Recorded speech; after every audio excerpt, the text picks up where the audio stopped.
Welcome to day 2 of 7 days to Master Feng Shui. Yesterday, you were introduced to Feng Shui, and now you know more about what you'll be expecting to get from this class. Today, we are going to dive into more of the Feng Shui basics. Take out your notebook, paper, and a writing utensil, and get ready to take some notes. We're going to start by defining qi. Remember that yesterday you had homework to find an indoor and an outdoor space to work with during this course. Let's get started. What is qi? You may have heard of it and may know a little bit about it. After all, you're busy learning, which says a lot of positive things about you. So let's define qi. Qi is vital energy. Qi can be good, bad, stagnant, or can completely escape your space. Qi is part of everything. It surrounds you and moves through you.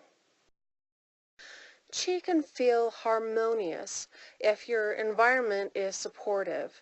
Feng Shui will help you to achieve the harmonious qi that you're looking for.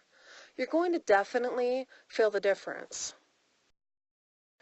You'll either be nourished or drained by the energy that surrounds you. Awareness of the energy around you is the key to engaging in a nourishing qi exchange with your environment. The mouth of qi is the main entrance to the space.